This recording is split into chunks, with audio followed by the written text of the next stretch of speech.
Today, I would love to talk about our sensitivity, because I have recently noticed that we tend to think, culturally, we tend to think of sensitivity as kind of a weak thing. Like, it's a good thing to be sensitive. And I know, like, almost all of us would qualify as highly sensitive people. Psychologists would cause that probably almost neurodivergently high sensitivity.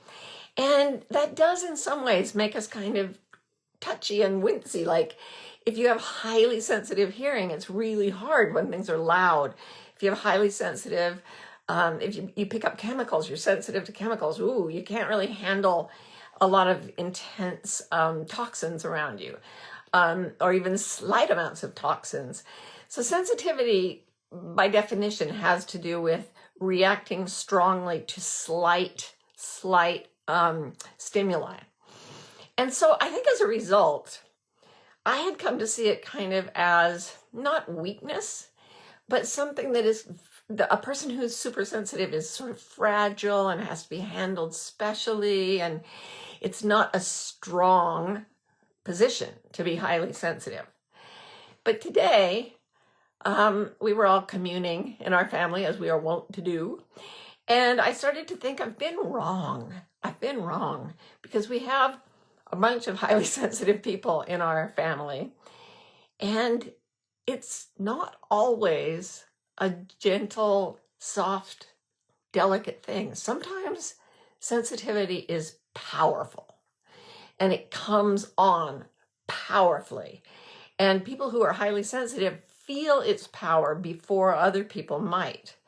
So, for example, if you're feeling anxious, one of the things I've learned is that sensitivity can be an elation. If you feel something wonderful and you're highly sensitive, you have a strong uptick in your mood. You feel wonderful, more wonderful than someone with lower sensitivities, right? So we got to be aware of the fact that we're picking up good things more than people with lower sensitivities might. But also, if you're highly sensitive and an impulse comes in that you don't understand, this is where I come back to the research I did for the book, Beyond Anxiety. This almost here. I will start talking about it in the present tense instead of the future tense very soon here. But anxiety is often a response to something that is just unfamiliar. It doesn't have to be something dangerous. Our brains are pre-programmed to see anything unfamiliar as a potential threat. And as soon as that happens, the part of the brain that does anxiety will grab a sensation we don't quite understand and make it into something to be scared about. It makes it into anxiety. So, there was a feeling, we collectively had this feeling in our family that there was like a lot of just energy around us today. And I was thinking, I just need to crawl under my bed and live that way. But then we started talking about, wait, what if we see a strong energy coming in that we're not familiar with as something to investigate rather than as something to just like try to damp it down? Because it's annoying. It really gets your attention when you're feeling a strong energy and you don't know what it is. And you're almost always going to feel anxious about that. But we were all feeling that way, and we started to dig into it. And we started to ask, all right, we're very sensitive, which means we can kind of tell one flavor of feeling from another. So the first thing I said, let's check first. We all checked to say, is this physical? Is this because we've been super busy and we've all had like whooping cough, we're over it, and touch wood, and we're all like, it's winter or whatever. Is this our bodies just acting up? Nope. It just didn't feel like that. All right. So is it the mind? Are we just talking to ourselves about how the world is dangerous and things are problematic and generating anxiety from a mental place? Nope, didn't feel like that. It had no words around it. All right, okay, so are we generating this from an emotion, which is slightly different from other other stimuli. I'm going to have to cough. It's because I said I was over my cough. Excuse me. That was nothing compared to the way I've been coughing for the last 5 weeks. So if you've checked with body, mind, and heart, then you can realistically ground the sensation. If it's not any of those, and your sensitivity is telling you, no, that's not the source of it, then we can safely say it's coming from a spiritual place. And I always go there last because our culture always goes there last. So I like to rule everything else so that we don't look like idiots. Plus, taking every little twinge as a spiritual sign. I've known many people who do that. They sort of have, they're just getting into sort of like, whoa, maybe I want to be spiritual. And then they eat a bad egg or something and they're like, I feel we are all doomed. And it's just digestive. So you do want to rule out more prosaic causes. But once you've really come down with, okay, I'm feeling something energetically. This is something metaphysical, and it's unfamiliar, so it's making me anxious, but it's really just energy. So I always go to this writing lesson that I received with great appreciation and gratitude from my wonderful friend Katya Elk, who is like an absolutely astonishing horse person and rider of horses and trainer of horses. And she had me on a stable, friendly horse, the only kind I could possibly deal with. And she was teaching me how to let this horse know. His name was Buddy. So I was going to teach Buddy to do something he'd never done before. First of all, I could make him go forward by pressing gently in a certain way and leaning slightly forward, because he knew he'd been trained to do that. So he'd go forward. I could get him to go backward by tilting slightly backward, touching him in a different way with my feet. And she said, now I want you to make him go sideways. So I'm up on this 2,000-pound animal, 1,500, I don't know how much he weighed, but a lot more than I do. And I'm like on him. It's not like I can pull him or push him around. I'm just like there. If he doesn't want to do something, how am I going to get him to do it? So God just said, what I want you to do is make a sensation he's never had before. I want you to flutter your foot against his side on one side, like your right foot. So I did, and Buddy became concerned. It was an unfamiliar stimulus, and horses are extremely sensitive, which is why they're a perfect metaphor for everything I've ever done. And he didn't know what to do. So he was like, what? He'd go forward. He went back. He like twisted around a little, and then he stepped to the side. And she said, now stop. I took my feet off him, and he was like, what did I do? What did I do? She said, now repeat. So I fluttered my foot, and he tried a few things, and then he stepped to the side. Stop. Then we started again. Flutter a few times, step to the side, stop. Now I flutter my foot, he goes right to the side, stop. Now he's got it. And Buddy would go in and I had to do it with my other foot on the other side.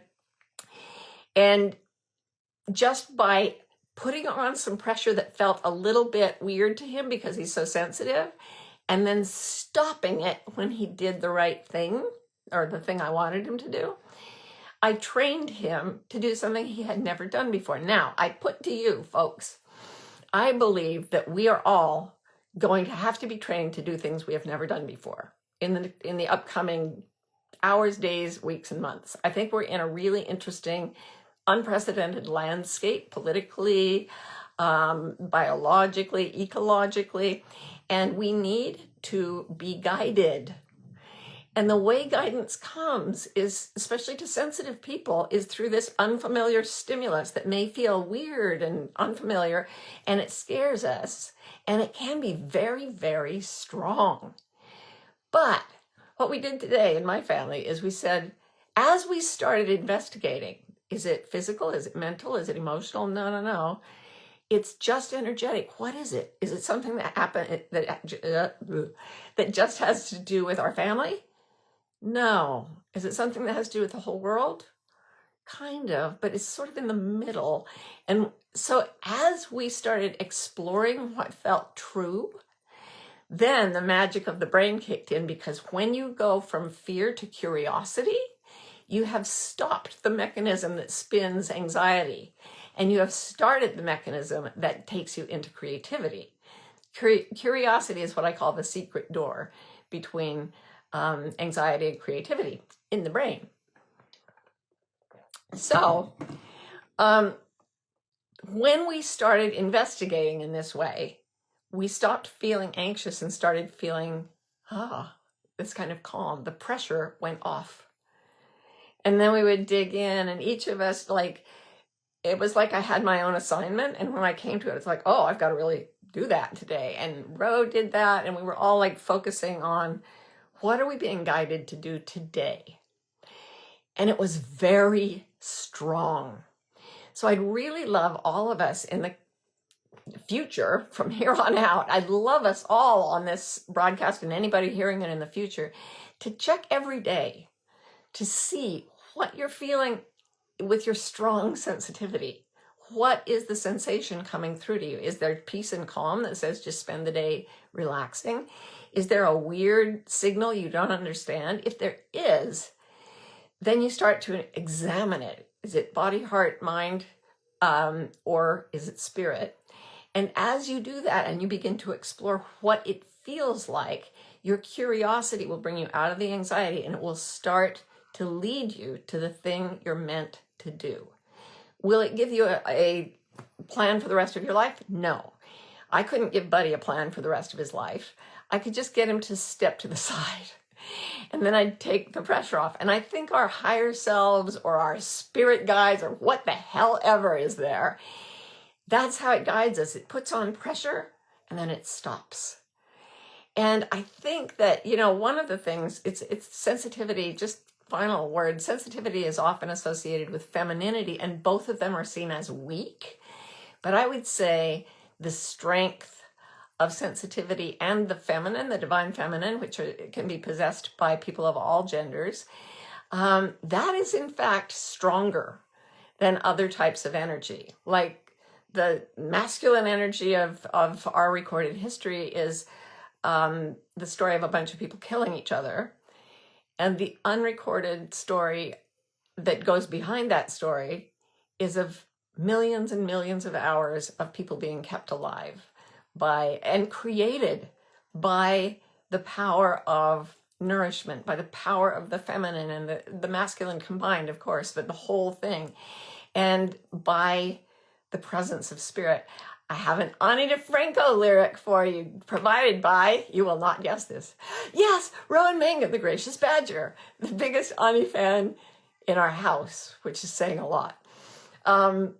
She says, and it's pretty gross for a lot of, all you out there who are going to be grossed out, trigger warning. It's a song that Ani DeFranco wrote about being in a business meeting when her monthly visitor showed up unexpectedly, if you know what I mean. The symbol of femininity and often seen as part of its weakness. And Ani wrote, ain't no hassle, no, it ain't no mess. Right now, it's the only power I possess. These businessmen got the money. They've got the instruments of death. But I can make life. I can make breath. So the power to bring things to life is coming to us, and the messages come in strong bolts of energy to our sensitive selves.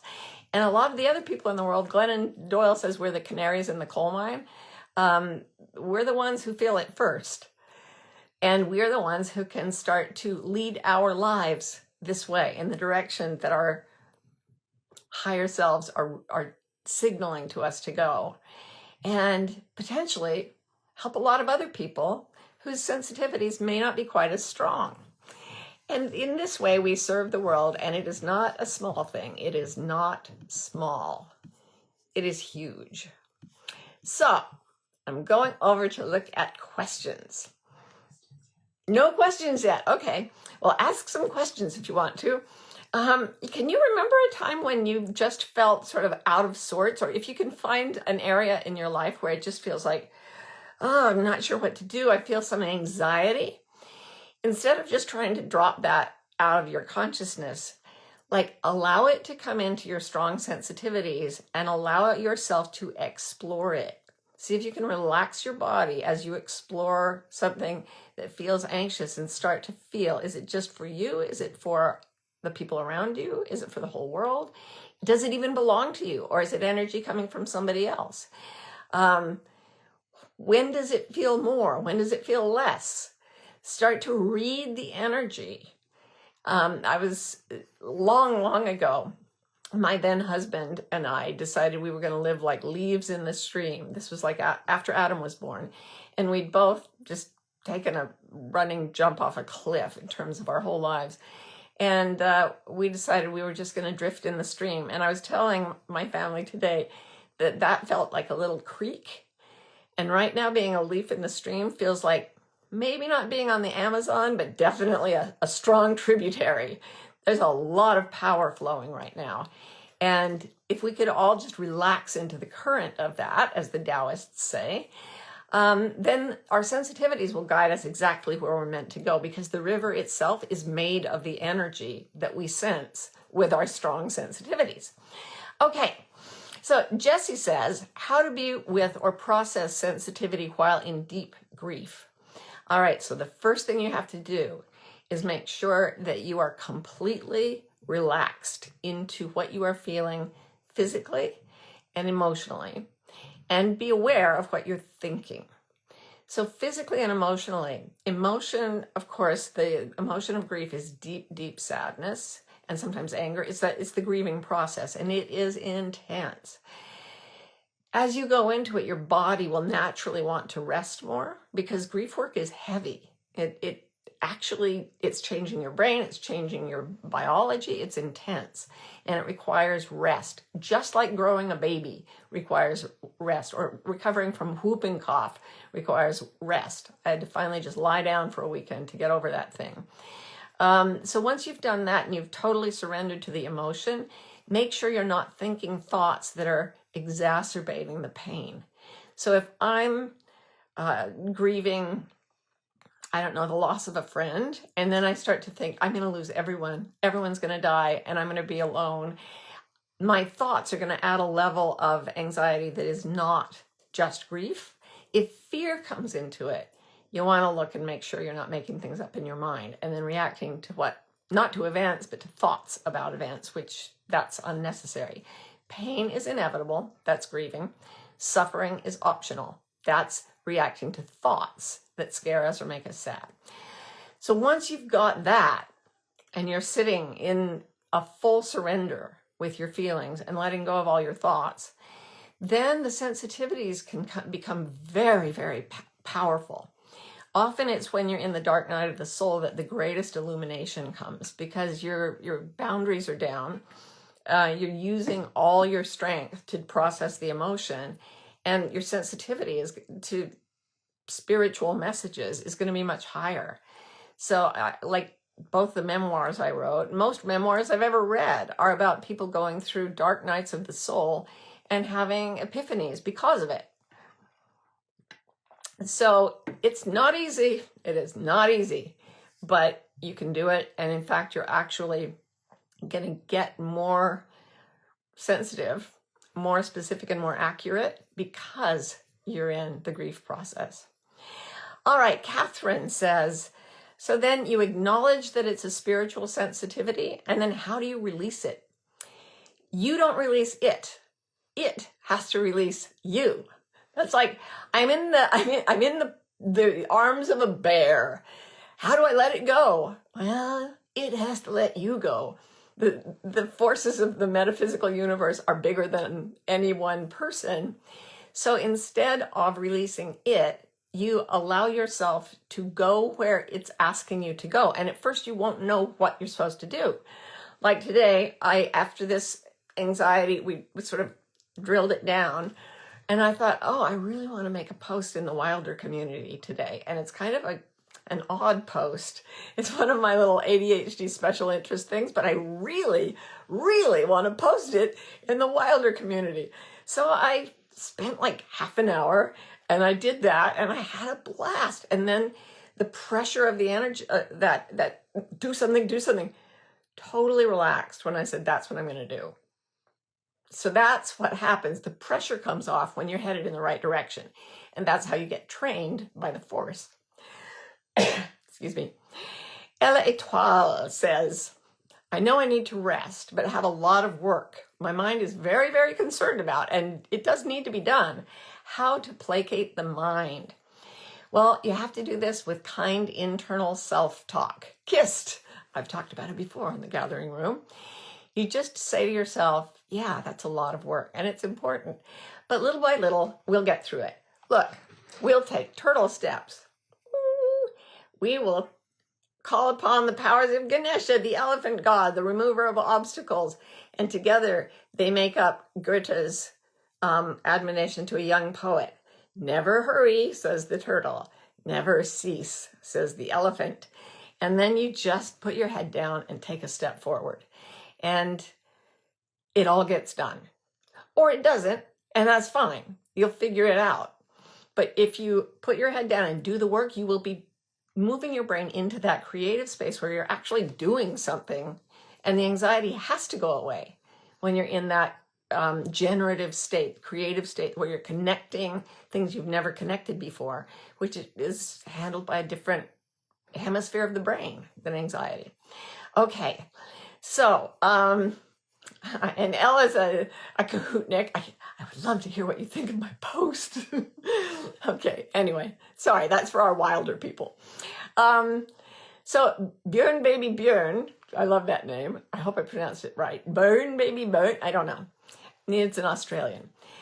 Anyway, they say feeling frustrated and behind despite major effort.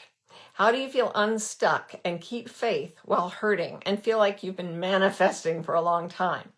You come into the present moment and you find gratitude and appreciation for whatever is here right now, and we can do it absolutely this moment.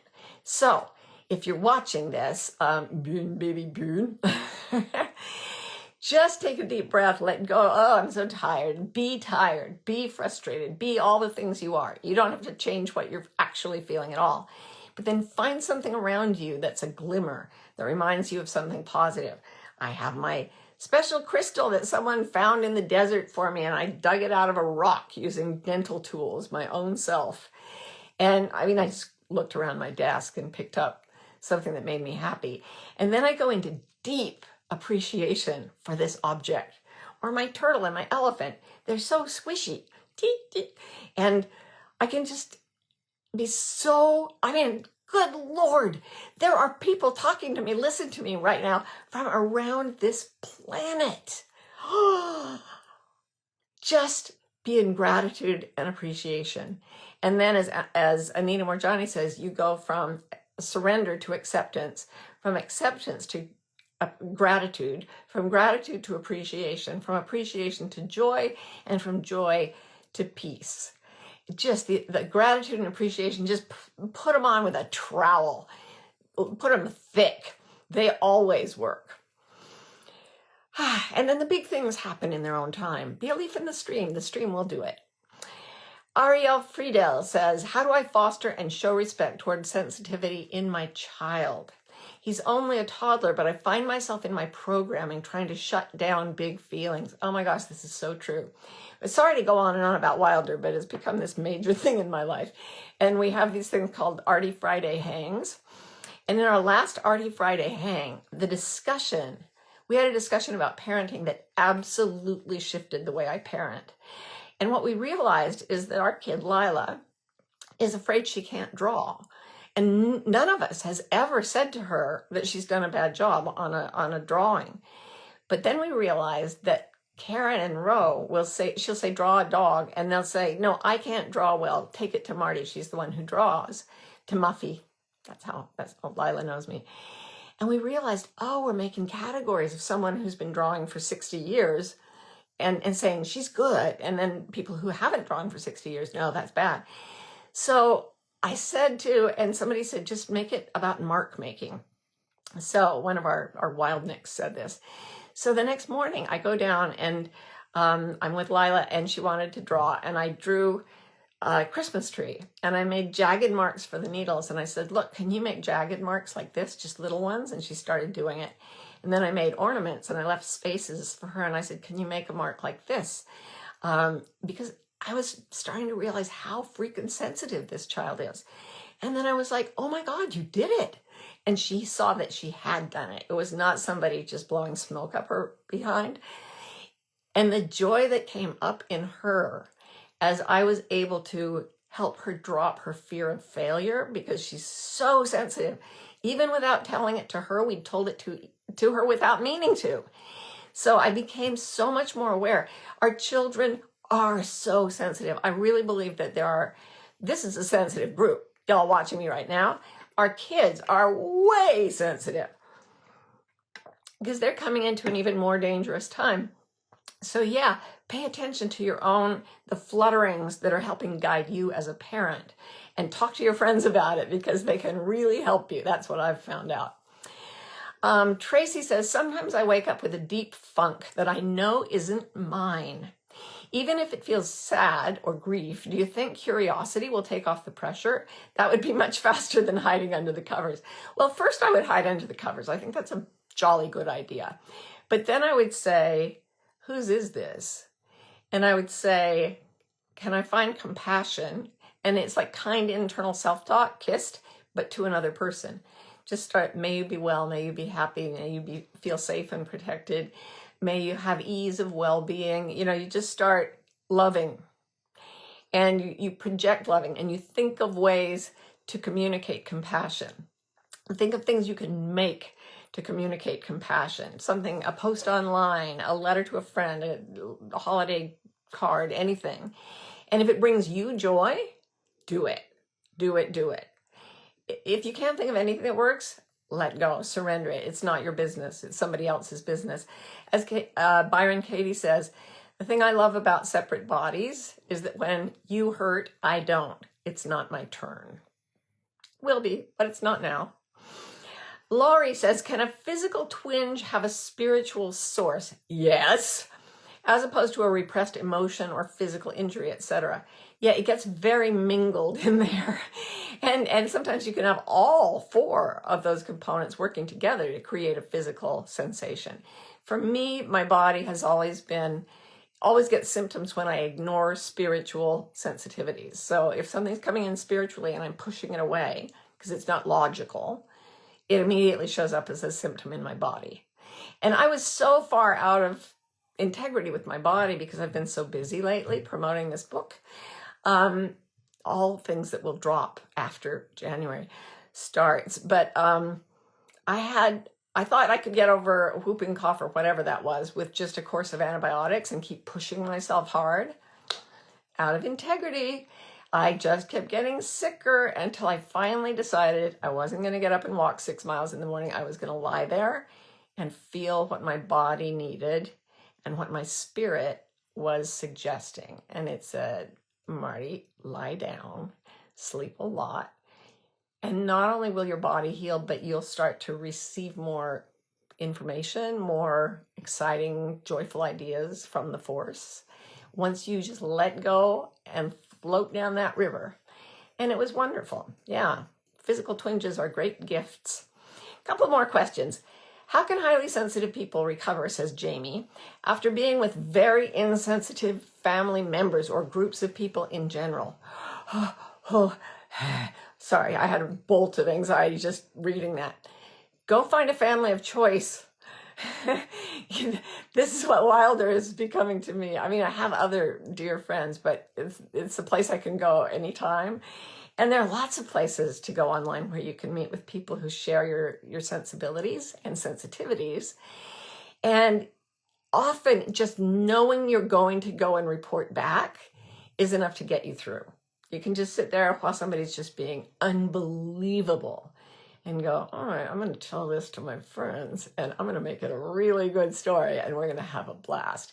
And the weirder and more awful they get, the better the story later. So that is a really good, because highly sensitive people can spin a story too. We kind of can sense it. We can read rooms. We know what kind of is going to work. Okay, and finally, Selma Also, a Kahootnik from Wilder says, in what ways do you get answers or ways of moving forward when you tune into your sensitivity? At first, the energy will get so intense when you tune in. Yeah, it can be quite, like, whoa. You kind of have to relax the body, allow the emotions, let go of the thoughts. You're fine. It's like you're on the river and the river hits rapids. And it's like, oh no, don't tense up. Yeah, you're going to tense up. But then relax and float. If you know how to float on water, instead of fighting and thrashing and tensing, you go limp and you lie back and you trust the water. And that's what you do with your sensitivity when you lie back and stop fighting and trust the force, trust the source, trust your sensitivity and the river of consciousness that helps it float. I almost forgot about our meditation, so I'm going to do it now at the end of this fun time. If you have to hop off, I love you so much. If you can stay for a couple of minutes, let's do our space, silence, and stillness meditation. Okay. Get comfortable, all you sensitive people. Relax into whatever you're feeling. Don't fight it. Release thought. And ask yourself the wonderful question, can I imagine the distance between my eyes? Can I imagine the distance between my eyes and the screen or anything else that I may be looking at? Can I imagine the space inside the whole volume of my head? Can I imagine the space inside the atoms of my torso?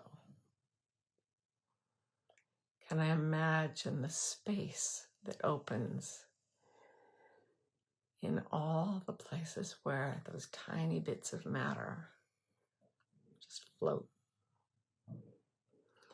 Can I imagine the stillness in which all the activities of my body are taking place? Can I imagine the stillness of the universe where the planets are rotating and the galaxies are spinning? Can I imagine the space inside my own body continuous with the space that holds the galaxies? Can I hear or listen or imagine the silence beneath all sound? The silence that holds it all with warmth and love and consciousness. Can I imagine that space is alive and that it loves us back and that it wants us to be happy?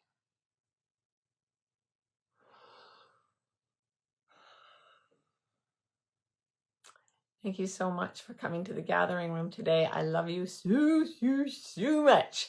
And I know you are very sensitive people, and that means that you are very strong. Rock on. Mwah! See you later.